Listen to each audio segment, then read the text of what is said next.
Nous, c'est chez les syndicats CGT, mais plus largement ici, c'est la maison des travailleuses et des travailleurs. Et c'est pas pour rien qu'on vous réunit ici ce soir, compte tenu du contexte, et évidemment des enjeux de lutte, parce qu'aujourd'hui, ce soir, c'est un meeting de lutte, et qui va appeler des suites, évidemment, et c'est de ça qu'on va discuter. Alors, juste avant de passer la parole à Telja sur les questions pratico-pratiques, évidemment, la lutte, c'est aussi la fraternité, donc on a déjà été sollicité pour savoir s'il y avait il y a une tireuse, il y a quoi. Ben, donc on est dehors. Ici, autour de nous, il y a une place avec des bars qui ont beaucoup souffert, évidemment, de la situation. Donc on a laissé les choses comme ça. Libre à vous, à la suite de ce meeting, ben, soit de rentrer chez vous, soit d'avoir un moment fraternel dans les restaurants et les bars avoisinants. Voilà, je le dis, ça c'est une question pratique. L'autre question pratique à laquelle je tiens, c'est que, pour ceux qui ne le savent pas, on le confirme, dans ce département, la CGT a créé le syndicat des étudiants, lycéens et apprentis CGT.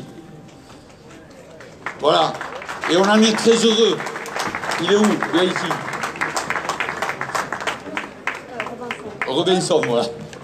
Robinson, ça ne s'invente pas. Mais je tiens à le dire parce qu'ils sont en train de passer parmi vous pour vous donner un petit papier avec un bulletin d'adhésion, et on appelle d'ores et déjà tous les parents, mais aussi les grands-parents, parce qu'il y en a quelques-uns quand même, qui ont évidemment des gamins étudiants, lycéens ou apprentis, à prendre le papier pour les encourager à adhérer à la CGT des étudiants, lycéens et apprentis, parce que quand même, y compris de ce dont on va débattre tout à l'heure, il y a un vrai enjeu pour notre jeunesse dans ce département, et il y a toute la place pour que la CGT, elle soit portée par des jeunes comme ça, parce que ça c'est l'avenir. Voilà. Alors je passe la parole à Telja. Merci Jean-François.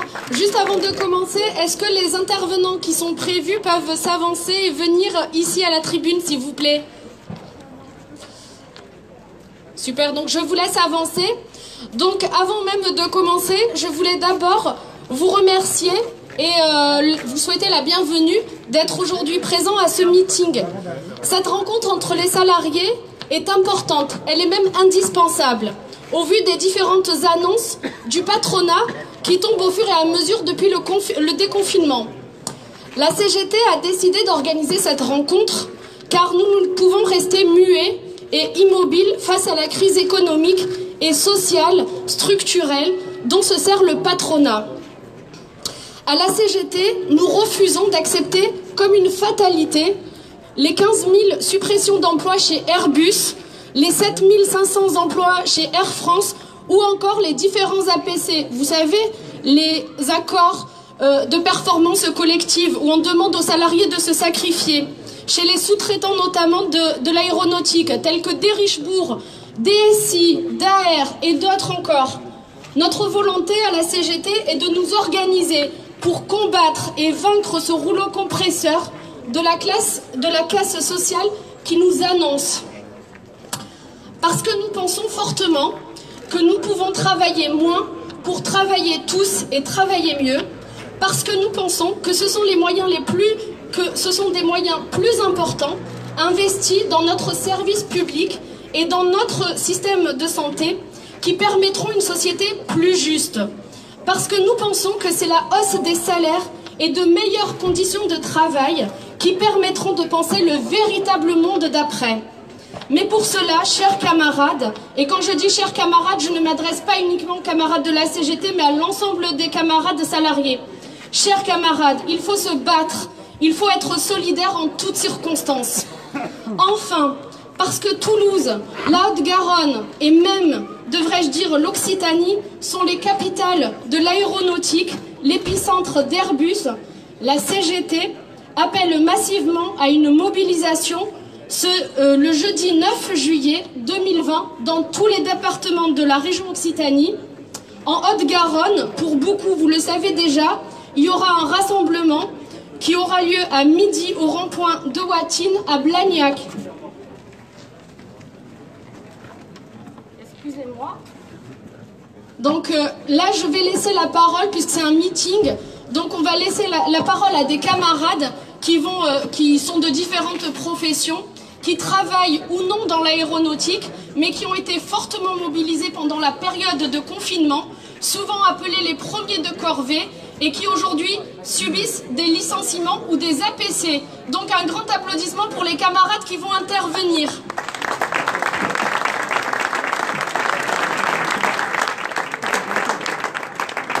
Alors, le premier intervenant qui est prévu, ce sera alors un intervenant de l'Ariège, un camarade de l'Ariège, de l'entreprise Aubert Duval.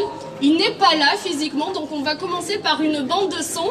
Donc je ne sais pas si les camarades peuvent passer.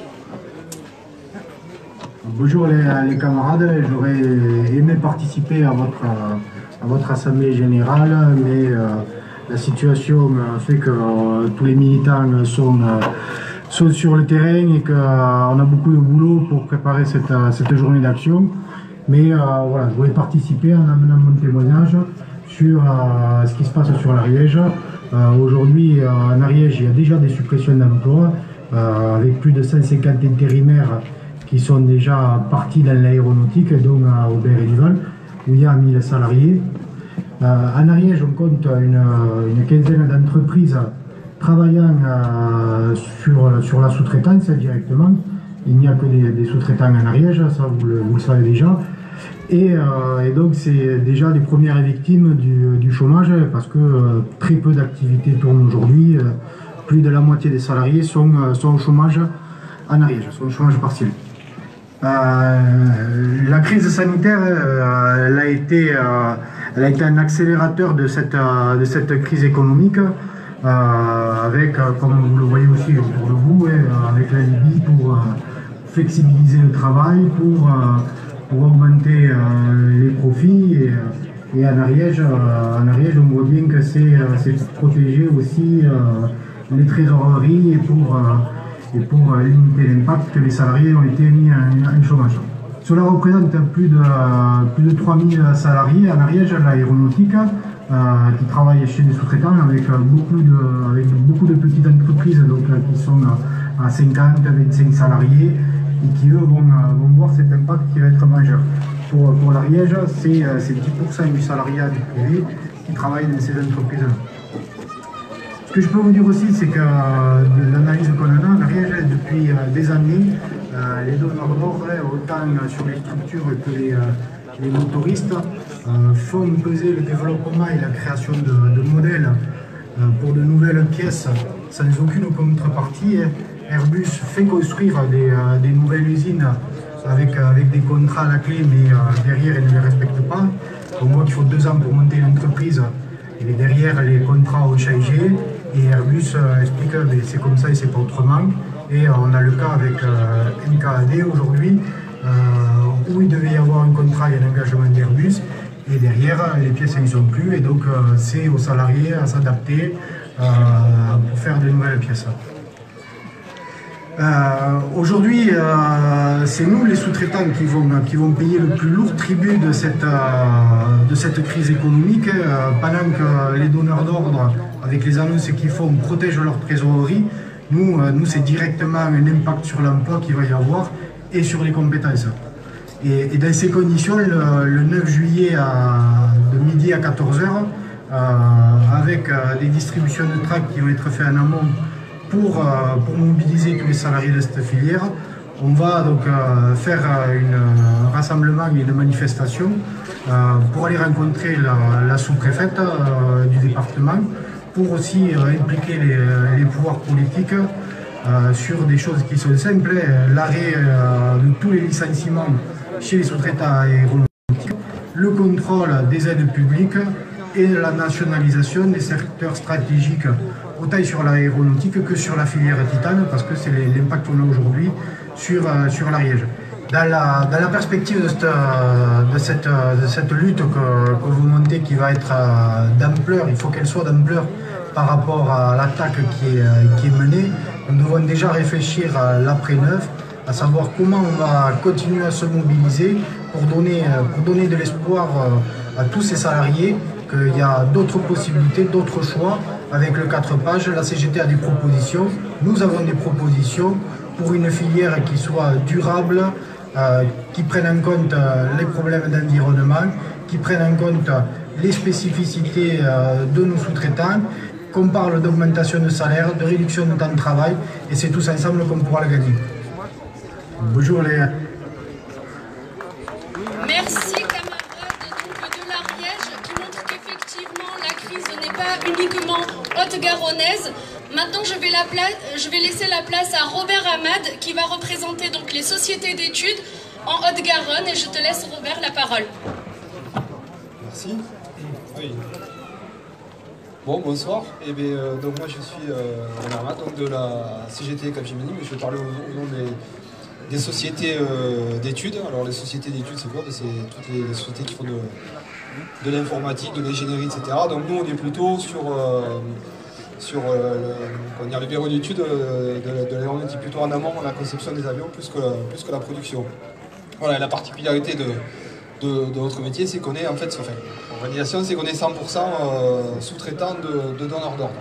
Voilà, donc nous on a déjà, notre société, on a déjà payé notre tribut à la crise, puisque la direction d'Airbus ayant dit qu'il y a eu 30% de production en moins, elle a commencé par supprimer 30% de la recherche et développement, enfin en tout cas du bureau d'études, de la conception. Donc ça veut dire que déjà, dès le départ, ça c'était déjà un mauvais signe. Donc on a plein d'activités qui se sont arrêtées, des salariés qui sont déjà sur le carreau, etc., qui sont déjà pour l'instant en chômage partiel. Voilà, donc l'annonce du plan social d'Airbus, c'est évidemment un très mauvais signe. Parce que on voit bien que si le grand donneur d'ordre commence à supprimer des emplois, il est bien évident que tous les sous-traitants derrière, ça va y aller gaiement. Donc on se doute que tout est planifié, tout est déjà dans les cartons et c'est juste une question de timing. Donc les plans sociaux, les APC vont arriver, en tout cas c'est ce qui est prévu. Ça a même déjà commencé dans le secteur avec des boîtes comme Expleo. Je ne sais pas si les camarades sont là, mais en tout cas, voilà, on leur demande aussi d'accepter des baisses de salaire, de pouvoir déménager, de quitter la région quand ça arrange l'employeur. Bon, bref, ils veulent décider de nos vies, quoi. Et puis alors, ils ont plein de projets dans les cartons. Il y en a un notamment qui va nous concerner, ça s'appelle le contrat d'opération. Le contrat d'opération, c'est quoi ce joli nom? Avant de s'appeler contrat de chantier. En fait, c'est le pire du CDD et le pire du CDI. C'est-à-dire maintenant, le CDI, ça n'existera plus, ça sera des contrats à durée déterminée, mais avec une période d'essai permanente. C'est-à-dire que le contrat pourra s'arrêter à tout moment. Voilà. Donc c'est le pire du CDD, parce qu'on n'est pas protégé et sans aucune protection. Et le contrat pourra s'arrêter jour au lendemain sans aucun... Et puis ça sera une cause sérieuse de licenciement. Voilà. Donc c'est ça, donc c'est encore plus de précarité qui est prévue. Et puis évidemment, comme tous les sous-traitants vont être en concurrence pour avoir les marchés avec Airbus, il va y avoir plus de délocalisation, etc. Donc en plus des suppressions d'emplois, en plus des reculs sociaux, il y aura beaucoup plus de délocalisation. Voilà, donc tout ça c'est planifié par les patrons, donc voilà, et ça va commencer à arriver. Donc nous, voilà, on va pas rester à attendre là de passer sur l'échafaud, voilà, on va pas non plus faire de l'accompagnement, hein. Voilà, il y a des syndicats qui font ça très bien. Nous à la CGT, on n'est pas là pour enregistrer le recul social. La CGT c'est le progrès social, c'est pas le recul social. Voilà, donc ça on va commencer à le dire, et puis on va le dire dès le 9 juillet avec la marche que nous allons faire à Blagnac, donc entre Airbus et l'aéroport. Eh bien, on espère que toutes les sociétés d'études seront présentes pour dire qu'ils refusent ça et qu'on n'attend pas à résigner les plans des patrons et qu'au contraire on compte bien se battre, hein, et empêcher leurs projets. Voilà. Merci Robert. Donc j'ai juste oublié de vous préciser qu'il y a un timing, on a prévu une dizaine d'interventions, donc ça va être assez court. On vous demande de rester jusqu'à la fin pour pouvoir après écouter la conclusion de Cédric Cobert, donc secrétaire général de l'UD 31. Alors pour l'instant est prévu le camarade donc de la construction, Mathieu, je vais te laisser la parole, puisque vous avez été aussi très sollicité pendant que nous on était confinés, donc je te laisse la parole, cher camarade. Bonjour, donc je me présente, moi je suis Mathieu, je travaille à la SNEF. C'est actuellement le plus petit des grosses boîtes d'électricité, c'est un groupe de 12 000 personnes. Pendant le confinement, effectivement, on a eu beaucoup de maintenance qui a continué, quelques chantiers aussi. Le reste, comme tout le monde, ça a été mis en chômage partiel, payé bien sûr par nos impôts. Et maintenant, notre direction nous a lancé une proposition de négociation sur un APC. Un APC où ils veulent nous supprimer le 13e mois et diminuer l'augmentation des heures supplémentaires, la majoration des heures supplémentaires. Notre inquiétude, c'est qu'un certain nombre de syndicats veulent signer ça. Pour nous, c'est évident que la CGT ne peut pas signer un APC, parce qu'un APC, c'est toujours, quoi qu'il arrive, une baisse de salaire pour les travailleurs. On s'est battu, on a énormément communiqué, et petit à petit, il y a des agences où il n'y avait pas la CGT, des travailleurs se sont auto-organisés et ont lancé des petits mouvements de grève. Et maintenant, à partir de lundi, nous, on va lancer un mouvement de grève, la CGT va lancer un mouvement de grève sur l'ensemble du groupe, un mouvement national. Ce qu'il faut bien réaliser, c'est que ces APC, en fait, quoi qu'ils fassent, quoi que la direction propose, dedans, le but, c'est toujours de baisser la masse salariale. Des fois, c'est immédiat, comme ils ont proposé au début. Ensuite, ils ont adouci les choses et il faut les analyser très fort parce que, quoi qu'il arrive, il y a toujours une perte de salaire qui se fait au fur et à mesure des années. Leur but, c'est de baisser la masse salariale. Chez nous, à la SNEF, il a bien été dit que l'entreprise n'a pas de problème catastrophique cette année. Ils estiment que peut-être il y aura des problèmes dans les 2 années qui viennent. C'est pour ça qu'ils veulent cet APC. Donc, non seulement l'actionnaire ne participe pas aux efforts demandés, ils veulent que l'effort repose entièrement sur les travailleurs. Et ensuite,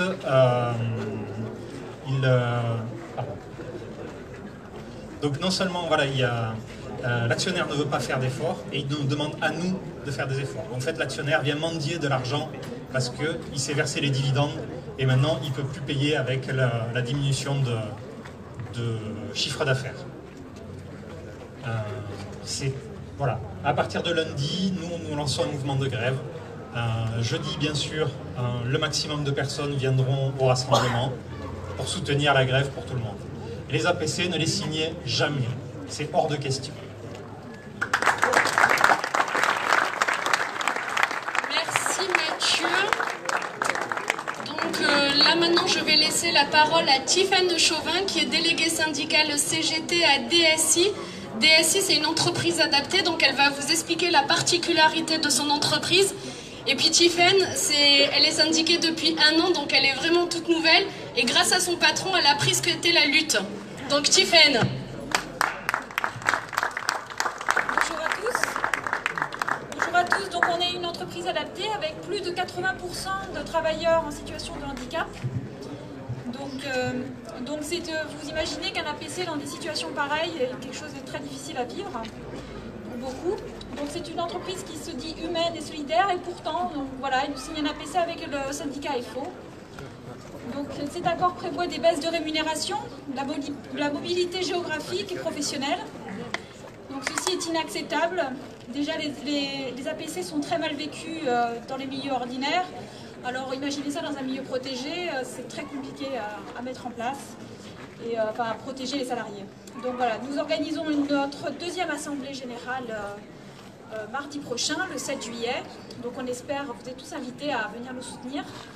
C'est une situation vraiment hors du temps, on a l'impression, c'est très compliqué à vivre. Voilà. Merci Tiffaine. Maintenant, je vais laisser la parole à Pauline du CHU. Donc, bien évidemment, vous avez bien vu quel était le rôle des soignants pendant toute cette crise. Et je laisse la parole à Pauline. Bonsoir à toutes et à tous. Donc, mais effectivement, je vous apprendrai rien en disant que la situation a été terrible dans les hôpitaux, mais elle a été terrible pas seulement pendant 3 mois. En vérité, elle est terrible depuis maintenant des années.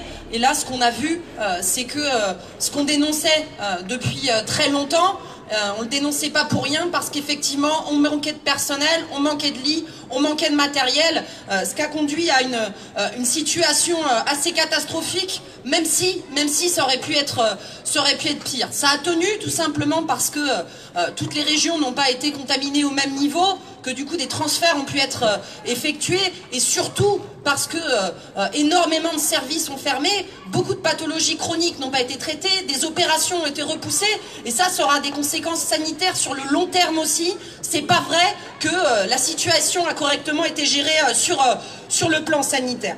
Bon, on parle beaucoup des premiers de corvée, mais à l'hôpital et pas que, c'est surtout les premières de corvée. Quand même un petit mot pour la situation qui a été vécue par les femmes, quel que soit leur statut durant cette période de confinement, a été catastrophique. Et l'air de rien, celles qui bossaient, que ce soit dans le commerce, dans les services à la personne ou alors à l'hôpital, c'était majoritairement des femmes. Dans la santé, on est donc actuellement en plein Ségur, hein, les grandes négociations qui feront de l'hôpital de demain un hôpital très différent de celui d'hier. Rien ne sera plus comme avant. Bon, nous, au niveau du personnel de santé, c'est pas compliqué, on demande 3 choses. On demande 100 000 embauches au niveau national. On demande la réouverture des lits, des services, des hôpitaux de proximité, des maternités qui ont été fermés ces dernières années. Et on demande une réelle revalorisation salariale. C'est ça les revendications du personnel soignant. Bon, il se passe quoi au Ségur? Il se passe tout sauf ça. Enfin, si, un peu les salaires, a priori, on va avoir une augmentation de 8 points d'indice, hein, c'est sorti hier. On vous remercie. Mais bon, on va avoir d'autres choses, hein, donc des médailles, des chèques vacances. Et nous, à Toulouse, on a appris la nouvelle hier, on a aussi le droit à une convocation au commissariat pour une de nos collègues qui a eu l'offense de mettre le slogan « Cognavirus à quand la fin ?» déclinaison du macronavirus, sachant que Cogna, c'est chez nous le directeur des achats, Monsieur Masque, hein, donc une personne qui a brillé par ses compétences durant la crise du coronavirus. Donc en guise de remerciement du personnel mobilisé, elle a le droit à une convocation au commissariat à Saint-Cyprien lundi prochain à 16 h. On vous invite à venir nombreux et nombreuses pour la soutenir. Donc la rage, elle est là aujourd'hui chez nous, clairement. On l'a montré dès le 11 mai, premier jour du déconfinement, où on était plus de 1000 à se rassembler sur les différents sites du CHU. Dès le 11 mai et surtout le 16 juin avec une manifestation énorme, hein, 20 000 personnes, pas que de personnel de santé. Il y avait aussi des usagers et des secteurs venus soutenir cette mobilisation. Donc quand je dis que la rage elle est là, c'est que c'était pas une manifestation classique. On a quand même terminé en envahissant l'Hôtel-Dieu, alors pas pour le plaisir, mais pour leur dire en fait l'hôpital c'est nous, c'est pas vous, c'est nous qui avons géré la crise, et c'est absolument pas grâce à vous que ça a tenu, donc il n'y a aucune raison que ça change. L'hôpital il appartient à ses agents, il appartient aux usagers, et symboliquement on a franchi un cap, et là pour le coup il n'y aura pas de retour en arrière. C'est important de rien lâcher, parce que si on lâche maintenant, si une seconde vague arrive, je dis bien si, on n'en sait rien, mais si une seconde vague arrive, la situation, elle sera pire parce que rien n'a changé sur le terrain. On n'a pas plus de matos, mais par contre le personnel, pas 2 fois. Hein. On ne nous fait pas 2 fois le coup de nous applaudir tous les soirs en nous promettant monts et merveilles, et puis à la sortie on te dit allez, tiens, ciao, 8 points d'indice, une médaille, à la prochaine. Donc c'est pour ça que les bagarres, elles sont importantes à mener dès maintenant. Donc nous on a une mobilisation le 7 juillet, mardi 7 juillet, avec un blocage potentiel de l'hôpital. Et la mobilisation du 9 juillet, je terminerai là-dessus, elle est importante et elle n'est pas importante que pour l'aéronautique. Aujourd'hui, on se bat toutes et tous pour la même chose. On se bat pour des conditions de travail dignes. On se bat pour un salaire digne. Et pour avoir des conditions de travail dignes, eh ben, il faut embaucher et il faut réduire le temps de travail. Et il ne faut surtout pas licencier comme on le voit aujourd'hui, parce que l'argent, il est là. Quand on voit par exemple Sanofi qui va licencier alors que c'est des millions à nouveau de dividendes qui ont été reversés, il faut qu'on arrête d'essayer de nous la faire à l'envers. Donc on se bat pour la même chose, et on sait très bien que si on se bat de manière isolée, ça ne marchera pas. On le savait déjà avant, mais cette crise, la crise économique qui est devant nous, elle doit nous faire ouvrir les yeux. Il est vraiment temps de se mobiliser. Le 9 juillet, c'est une première date de convergence importante, mais il ne faut pas s'arrêter là et il ne faut pas attendre septembre. Merci. Merci Pauline. Merci Pauline. Donc du coup est prévu normalement l'intervention l'intervention d'un camarade de Derichebourg. Je ne sais pas si il est arrivé ou pas, sinon on va passer... Bon, c'est pas très grave, mais donc bon, ben, du coup je présenterai Derichebourg après. Je vais demander maintenant au camarade Johan Talandier de Deliveroo de venir parler, prendre la parole. Deliveroo, vous savez tous ce que c'est, donc c'est la nouvelle ubérisation du monde du travail, quelque chose sur lequel nous on lutte, et les salariés ont décidé de s'organiser, donc bravo Johan, je te laisse la parole. Bonjour à tous. Alors il faut être indulgent parce que c'est la première fois que je me retrouve devant la Bourse du Travail et devant des camarades de la CGT. Pour commencer, je voudrais transmettre un message de solidarité à tous les salariés d'Air France, d'Airbus qui ont appris la perte de leur travail. Donc commencer par ça. Et deuxièmement, dénoncer les conditions de travail dans lesquelles les livreurs de plateformes, donc Uber, Deliveroo, Just Eat, nous travaillons. Des conditions de plus en plus précaires qui ont été encore, qui se sont accrues pendant le coronavirus. Voilà, donc pendant le coronavirus, on a travaillé sans gants, sans masque, tout à fait normal. On nous a dit également qu'on devait livrer maintenant Monoprix Casino. Donc on a travaillé avec des courses à plus de 5 à 10 kilos dans les sacs, sympa. Et depuis la fin du confinement, Deliveroo notamment nous a abaissé notre chiffre d'affaires, c'est-à-dire qu'un livreur maintenant sur Toulouse peut travailler entre 8h et 10h et gagner 50 à 70 euros. Quand vous faites le calcul, c'est 7 à 8 euros de l'heure. Voilà. Apparemment, c'est tout à fait normal. L'État a décidé de ne rien faire.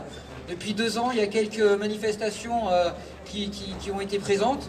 Là, sur Toulouse, on est en train de se regrouper pour justement s'organiser. On va créer très rapidement un syndicat. Bravo!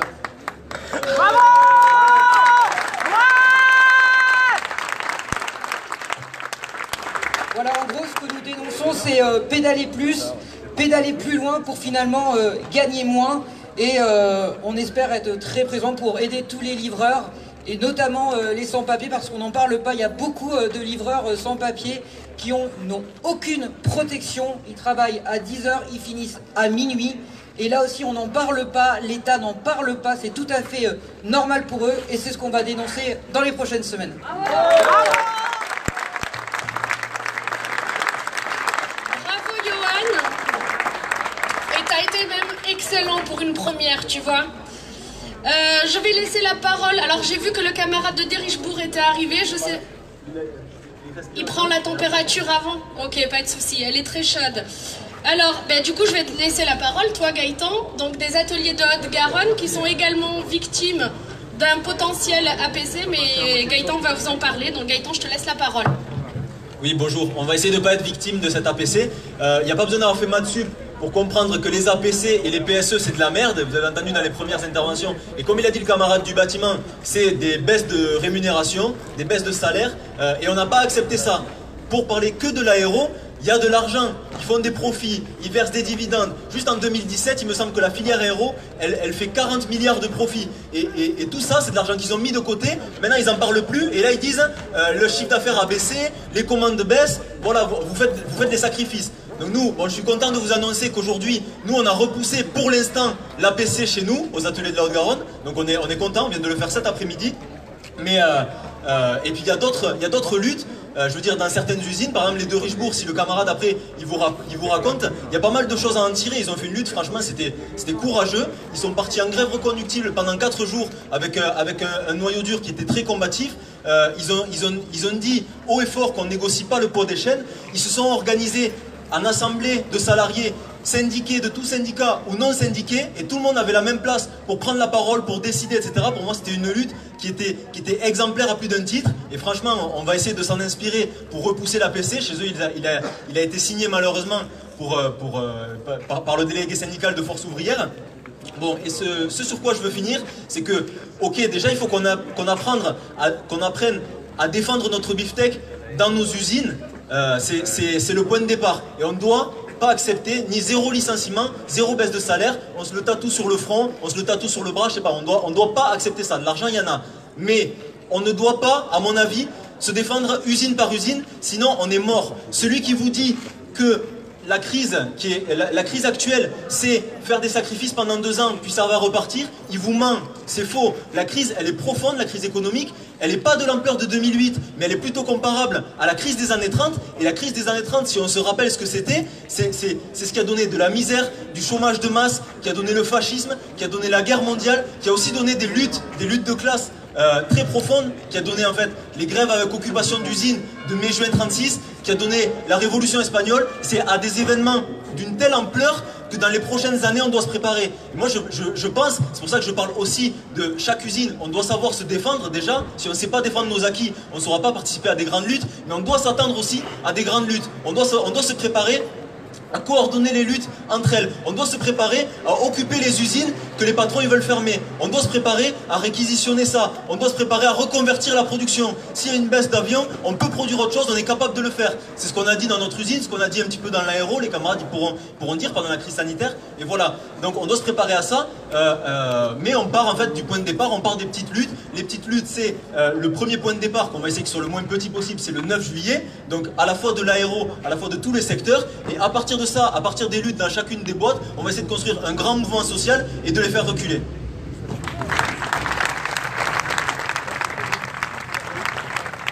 Merci Gaëtan. Est-ce que le camarade d'Érichebourg? Voilà, super. Eh bien oui, tu peux improviser camarade, il n'y a pas de souci. Donc ton prénom c'est Nathanaël. Voilà, et donc tu expliques ce qui se passe. Je pense que ça a été super médiatisé. Vous en avez peut-être majoritairement entendu parler, mais donc Nathanaël, j'ai réussi, va pouvoir nous décrire un peu les combats qui ont été menés ces dernières semaines. Nathanaël, je te laisse la parole. Bonjour à toutes et tous. Donc voilà, chez nous, chez Derichebourg, ça s'est passé d'abord une présentation d'un PSE, comme ça a été le cas dans beaucoup d'usines ces derniers temps, dans l'aéronautique et dans d'autres secteurs d'activité. Donc un PSE fort, on nous avait parlé de 650 personnes sur 1600 employés. Donc vraiment de gros chiffres qui ont fait peur à beaucoup de monde déjà dans un premier temps. Et ensuite on nous a vendu l'APC comme quoi ça allait sauver nos emplois, ça allait les protéger, ça allait nous protéger nous-mêmes. Et puis au fur et à mesure qu'on nous a énuméré un peu les points qu'allait composer cet APC, on s'est bien rendu compte que c'était pas le cas. Et donc du coup on a essayé massivement de dire non. On a été un peu trahi par notre syndicat majoritaire, Gaëtan a cité, Force ouvrière, à travers Jean-Marc Moreau et les contradictions de M. Yves Verrier. Donc, voilà, donc bon, nous on est dans une phase où on a pris un gros coup de bâton derrière la tête, on essaie de se réunir et de fédérer aussi les gens et les autres entreprises, les différents acteurs dans le secteur de l'aéronautique, pour se rassembler un maximum.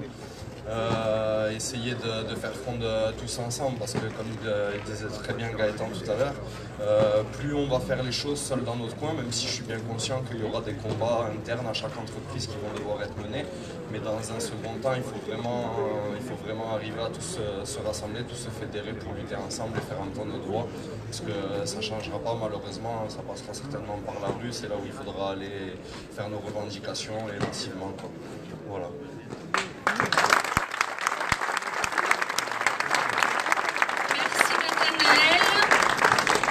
Je vais laisser la parole à Delila Laïb, donc DS à Auchan. On sait très bien qu'il n'y a pas que l'aéronautique qui est touchée par cette crise sanitaire et sociale, et notamment par la crise économique à venir. Et donc Delila travaille dans le commerce et elle va nous expliquer les actions qui ont été menées à Auchan pendant la période de confinement et puis après. Merci Delila.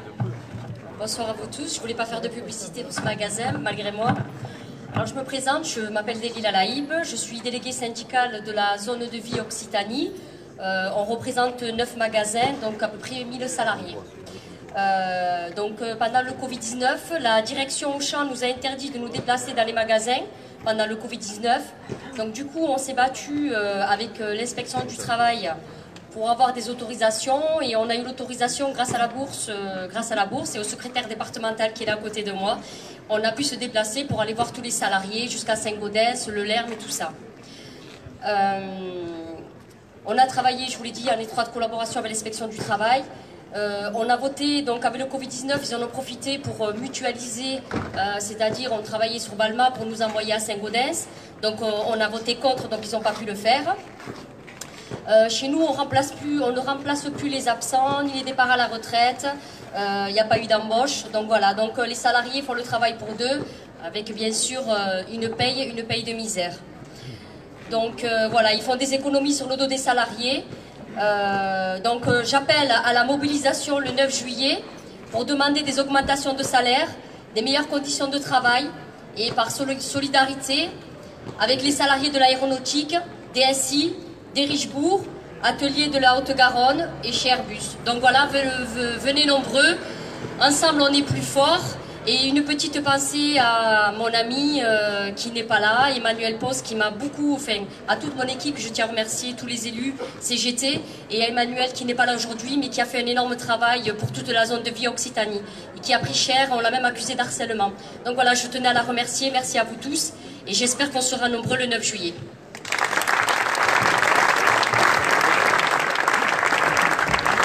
Merci Delila. Donc je ne sais pas si Patricia est là. Patricia, Molina, Patricia. Bon, bah Patricia n'est pas là, c'est dommage parce que du coup, il y a aussi une profession qui a été énormément touchée par la crise sanitaire pendant le confinement. Ce sont les agents d'entretien, les agents de la propreté qui ont dû justement être en contact direct, notamment avec le virus, sans aucune formation. Donc Patricia n'est pas là, c'est dommage, mais bon, si elle arrive, on lui laissera bien évidemment la parole. Je laisse la parole, donc, puisqu'on avait introduit notamment avec un camarade de l'Ariège, je vais laisser la parole à Jérôme Delmas. Il n'est pas là non plus. Bon, ben c'est pas grave, puisque c'est un camarade, voilà, c'est un camarade du Lot qui veut évidemment aussi s'exprimer sur la crise que connaît aussi dans ce département l'aéronautique. Bon, ben on lui laissera la parole. Donc là, je vais laisser la place finalement à Véronique Goutani, voilà, d'Air France. Donc vous avez vu là dernièrement le plan de licenciement qui est prévu. Elle va vous en parler. Je te laisse la parole, Véronique. Bonjour tout le monde. Vous l'avez tous entendu, 7 milliards d'aides de l'État à Air France, 7000 suppressions de postes, déjà ça parle de soi-même.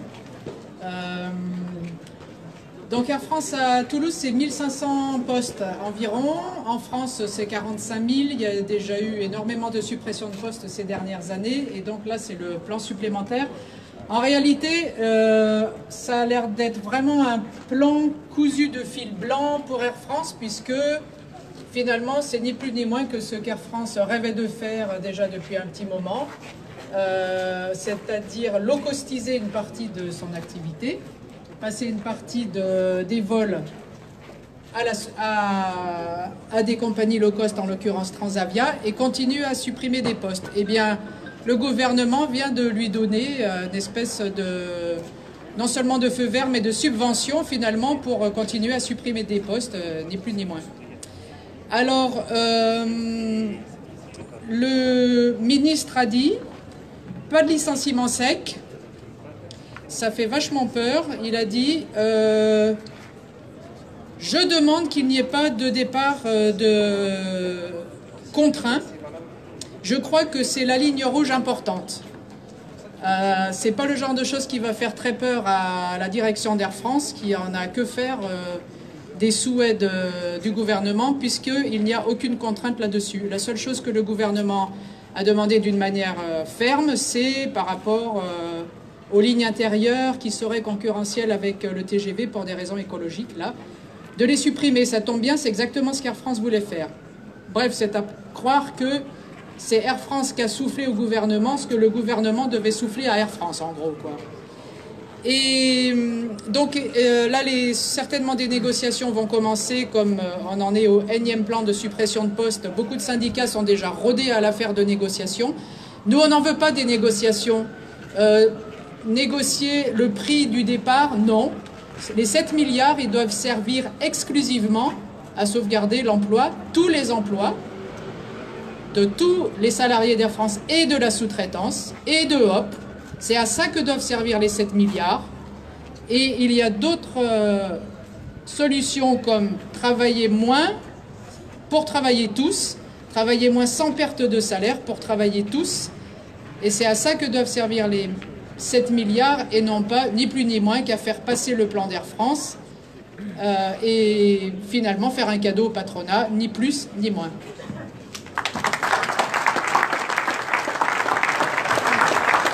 Merci Véronique.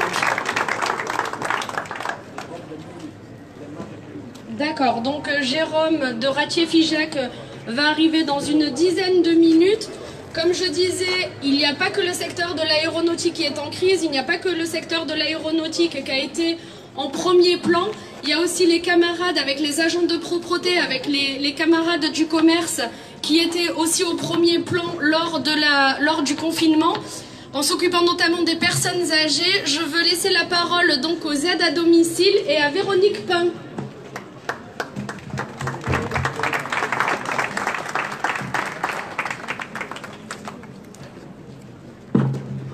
Bonjour à tous.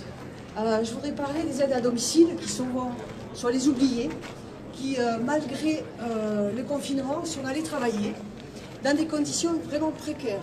Au tout début, ils n'avaient même pas le matériel, souvent pas de masque, pas de gants, pas de tenue de protection.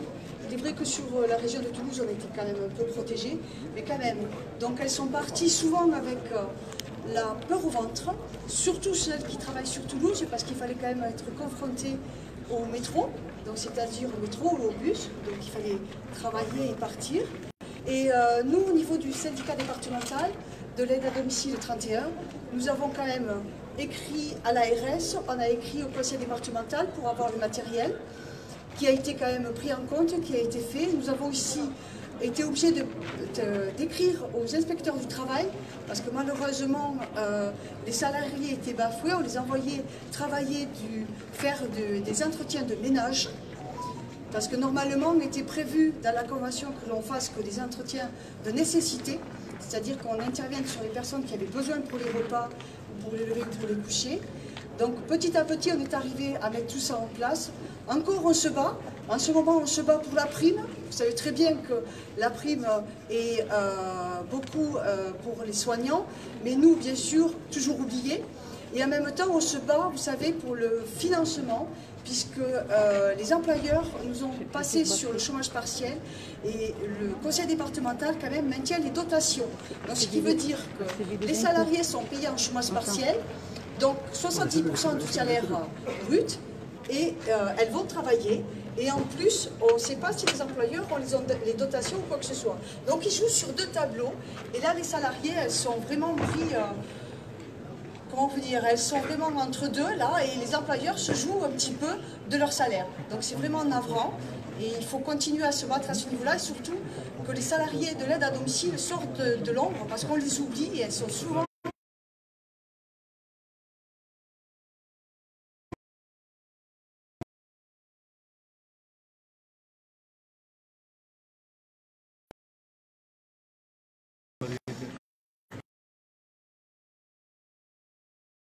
négligé dans n'importe quelle situation. Voilà.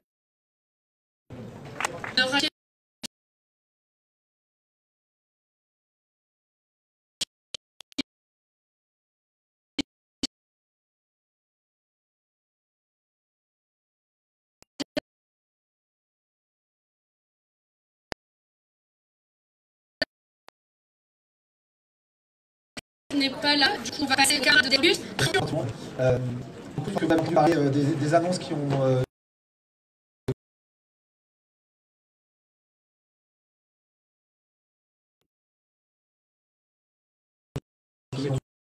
dans la presse depuis,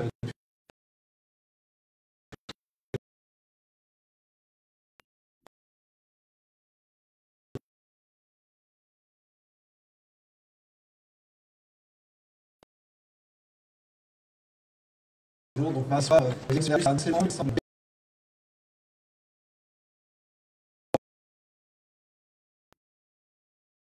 alors que nous,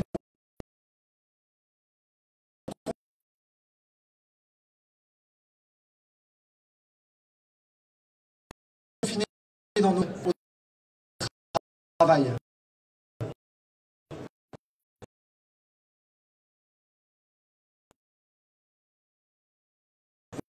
Voilà ce qu'ils ont fait. Et ça c'est catastrophique pour Airbus.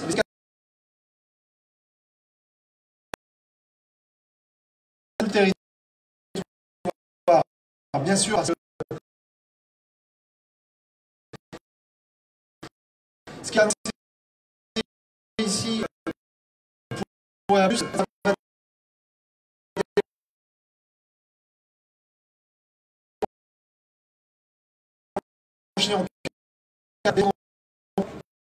sur les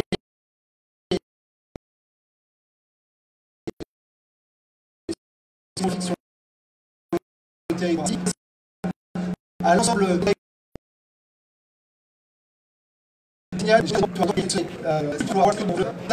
l'ensemble salarié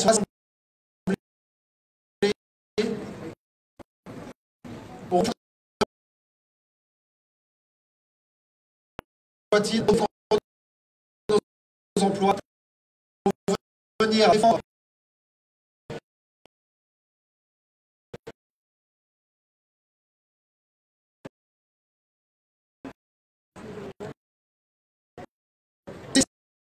et l'emploi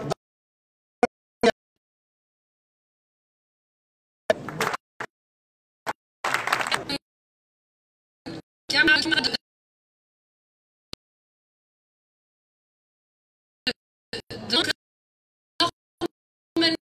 normalement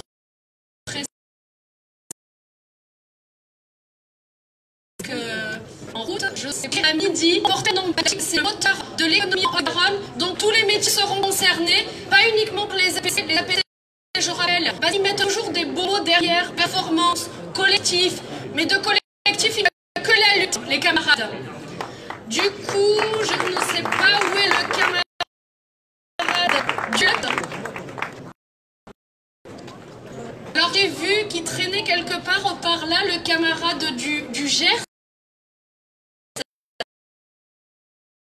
Le général du Gers. Où il est, est-ce que tu veux intervenir pour dire qu'effectivement la lutte elle ne doit pas être côte-garonnaise mais elle doit également être régionale et nationale et voire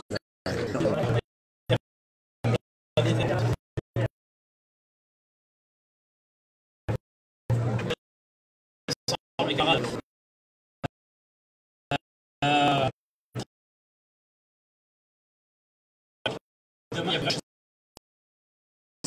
à ajouter. On a la mobilisation.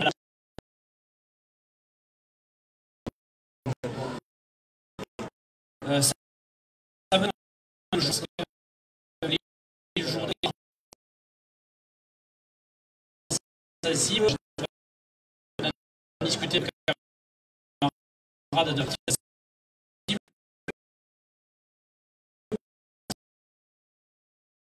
dans le gouvernement et si par hasard le gouvernement choisit très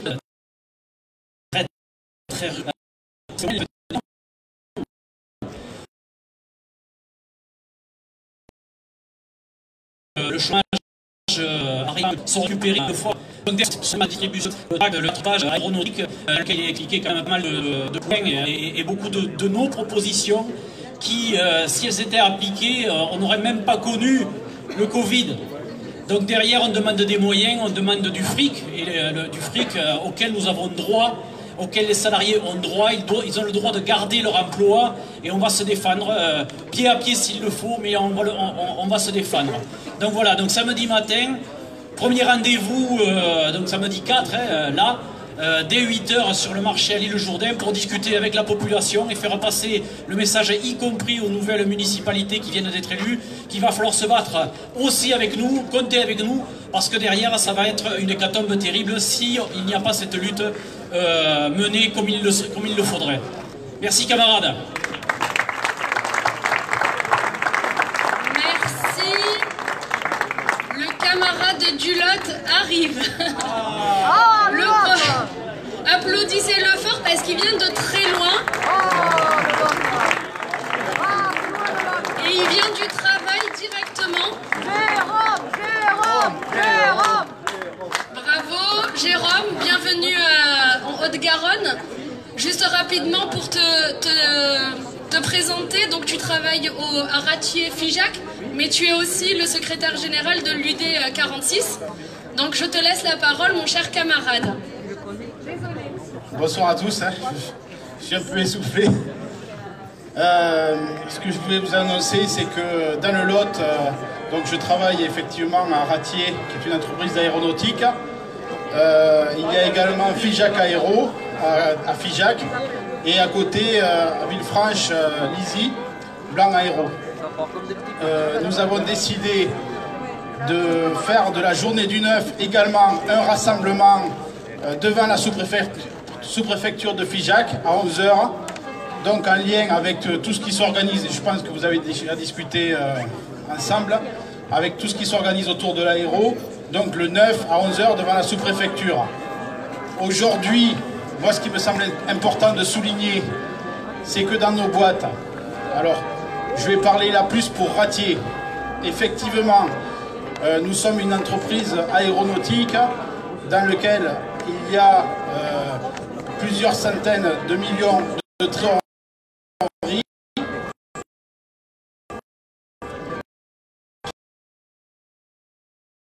qui se permet aujourd'hui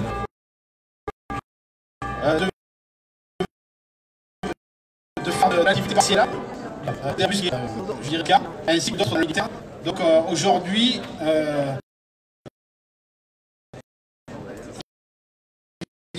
il y a des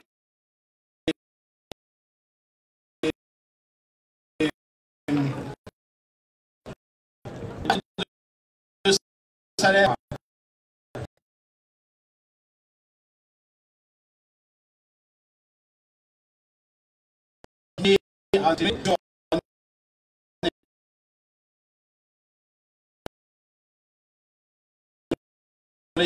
salariés. Alors, 4 €, alors, c'est pour ça que l'ACD porte le débat haut et fort avec les salariés et appellera à la manifestation ce jeudi 9 avec l'ensemble de la filière aéro sur toute l'Occitanie. Voilà un petit peu, je ne sais pas s'il y avait d'autres points que je pourrais rajouter, mais en tout cas, je pense, et aujourd'hui, alors, je vais faire une parenthèse qui n'a rien à voir avec l'aéro, mais je pense que c'est tout à fait intéressant de le dire. Je sors de 2 rassemblements aujourd'hui dans le Lot. Ce matin, dans une entreprise de la métallurgie qui s'appelle la MAEC, qui a à peu près 450 salariés MAEC et CRDE, qui fabrique principalement des boîtiers pour EDF, transformateurs, etc., qui aujourd'hui était en grève suite à la dénonciation par l'employeur d'usage qui remet en cause des acquis sociaux dans la boîte, ainsi que les craintes sur l'emploi, parce qu'ils viennent d'être repris par cet employeur, mais la stratégie industrielle est très floue et ne parvient pas justement à être divulguée auprès des représentants du personnel. Donc aujourd'hui, il y a eu un débrayage, plus de 250 salariés sur 400 étaient en grève aujourd'hui, y compris de nombreux cadres qui commencent à comprendre que cette politique de casse industrielle est l'affaire de tout le monde. Donc je pense que ça doit entraîner nous, partout dans nos boîtes, que ce soit dans la métallurgie, dans l'aéro, mais même au-delà, une prise de conscience des salariés pour venir manifester le 9 et au-delà dans tous les rassemblements pour l'emploi, pour les salaires et pour nos acquis sociaux.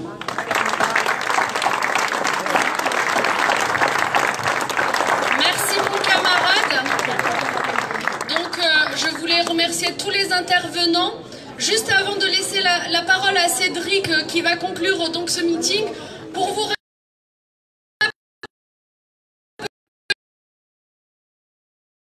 rappeler pour ceux qui n'ont pas pris de l'aéro, vous avez sur la télé rassemblement pour vous dans vos entreprises, diffusez-le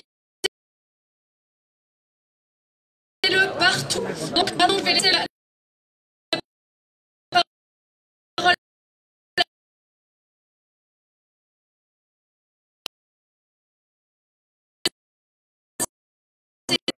Cédric. Non.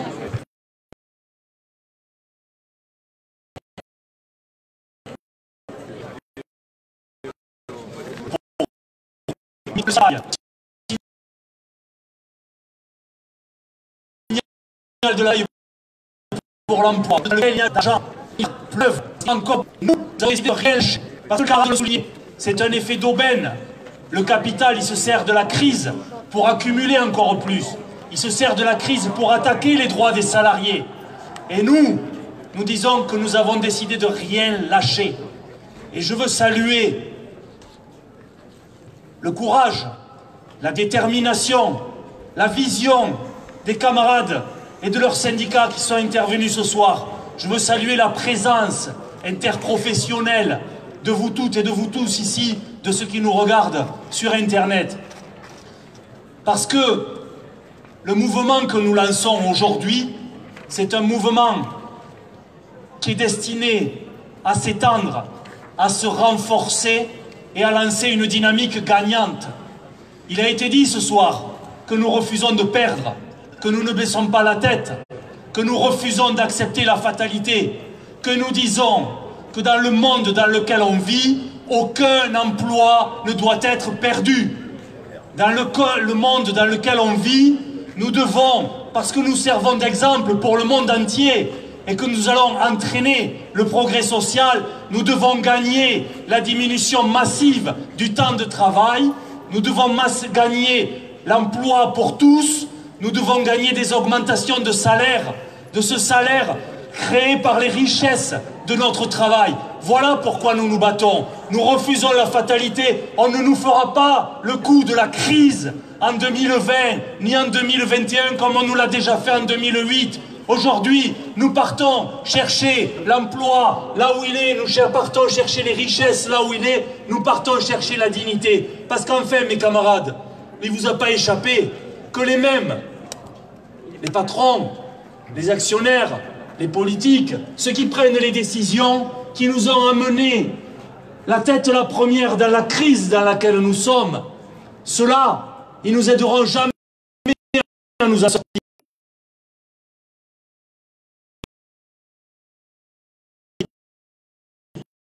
Ceux-là, ils ont décidé de ils sont capables de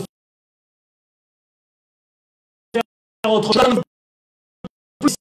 Maintenant, ce salarié doit prendre leur dû. Nous ne pouvons plus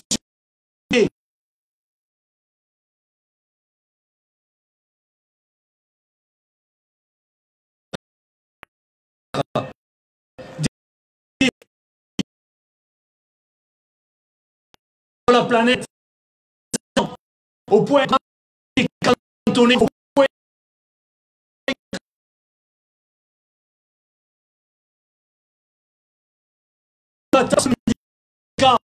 ceux qui veulent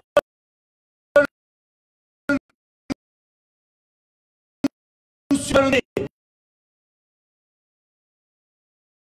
C'est ce soir, nous avons des et tous